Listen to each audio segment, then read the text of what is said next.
అదేవిధంగా పవన్ కళ్యాణ్ గారి గురించి ఏం చెప్తారు?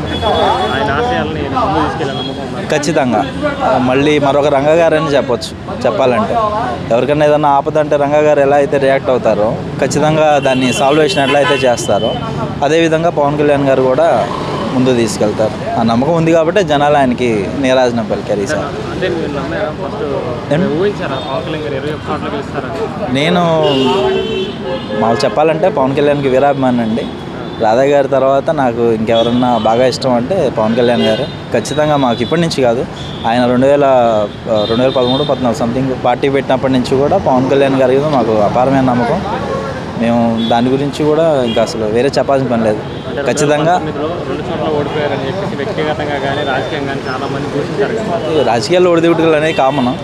2019లో ఓడిపోయినప్పటికీ 2024లో ఆయన స్టామినా ఏంటో చూపించారుగా. అలా ఉంటుంది ఆయన దెబ్బ.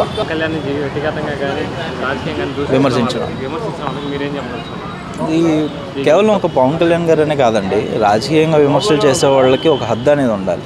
ఇప్పుడు మనం పర్టికులర్గా చూడాలంటే ఇప్పుడు రోజా గారు కానివ్వండి, అనిలే కానివ్వండి, పేర్ని నాని, కొడాలి నాని, ఇవాళ వీళ్ళకి ఎవరికి రాజకీయ భవిష్యత్తు లేకుండా పోయారు. ఇప్పుడు 5 ఏళ్ళు పవర్లో ఉన్నాము, 150 సీట్లు వచ్చేసాయి, మాకు ఇంకెవరు అడ్డం లేరు, ఇంకెవరు రారు ఇప్పట్లో అనుకున్న అహంభావంతో మాట్లాడిన వాళ్ళందరూ కూడా ఇవాళ కనుమరుగైపోయిన పరిస్థితి. సో ఎవరైనా సరే ఒక వ్యక్తిగత దూషణలు కానీ రాజకీయ పరంగా ఎన్ని విభేదాలైనా ఉండొచ్చు, ఎన్ని విమర్శలైనా చేయొచ్చు. వ్యక్తిగతంగా పరోక్షంగా దాడులు చేయడం, ఎవరన్నా ప్రశ్నిస్తే ప్రభుత్వాన్ని ప్రశ్నిస్తే వాళ్ళపై దాడులు చేయడం ఇదైతే కరెక్ట్ కాదు. వచ్చే జనరేషన్ వాళ్ళు కూడా తెలుసుకోవాలి, రాజకీయాల్లోకి వచ్చేవాళ్ళు కూడా. నెక్స్ట్ ఇంకొక నాయకులు ఇలా మాట్లాడితే మనకి వీళ్ళే ఉదాహరణ, మన భవిష్యత్తు కూడా రాజకీయంగా ఏ పార్టీలోకి వెళ్ళలేని పరిస్థితికి వెళ్ళిపోతాం అనేది వాళ్ళు తెలుసుకోవాలి. పవన్ కళ్యాణ్ని చాలామంది వైసీపీ నేతలు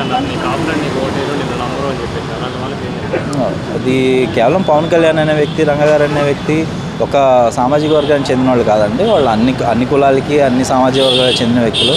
వాళ్ళు ఏంటంటే పర్టికులర్గా ఒక క్యాస్ట్ ఓటింగ్ని బేస్ చేసుకొని మాట్లాడే తప్పం వాళ్ళది. మిగతా క్యాస్ట్ వాళ్ళకి ఏంటంటే క్యాస్ట్ ఫీలింగ్ రెచ్చగొట్టడానికి చేసిన మాటలు అవన్నీ కూడా.